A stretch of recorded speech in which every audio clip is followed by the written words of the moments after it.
is een fijne vent, een ambitieuze jongen met een prutte talent. Hij had een vrijstaand hoesje en hij reed in een Kia.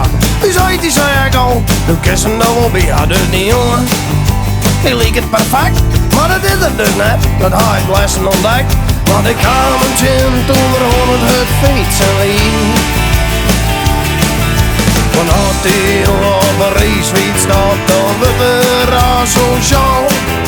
Dan vlogt er elke in de bullen vol, dat is net meer normaal. En op er schieten op meer gemak, maar maar net meer dat er van de fiets afstapt. Het is wel nu weer op de shin.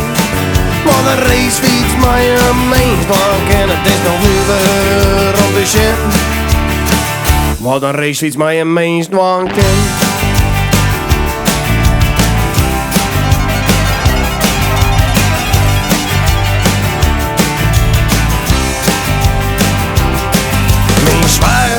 Die is zo goed als ballen, maar op een fiets had er dat net onder controle. Het broekje, dat zit hem strak in de naad. En alles en elke niet, dat zit hem in het pad. En ik al fietser voor het goede doel, dan is dat in principe wel goed bedoeld. Maar ondertussen jij er liet ze bij om 4. Want had die jongen op een racefiets staat, dan wordt er asociaal. Dan vlogt er elke in de burlen vol, dat is net meer normaal. En had er schieten op meer gemak, was maar net meer dat er van de fiets afstapt. Het is wel nu weer om te shin. Wat een racefiets met een meestwank en het is wel nu weer om te shin. Wat een racefiets met een meestwank.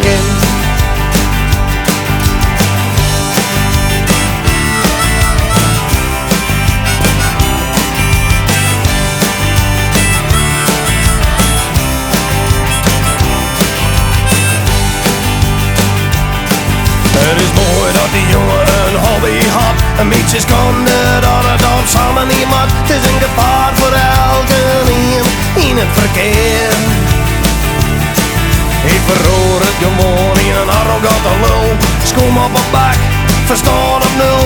En het trieste is dat mijn zwager binnen wil meer. Want dat soort jongens op de racefiets stappen, dan worden ze asociaal. Ze vlokken elke in de burlen vol, dat is net meer normaal.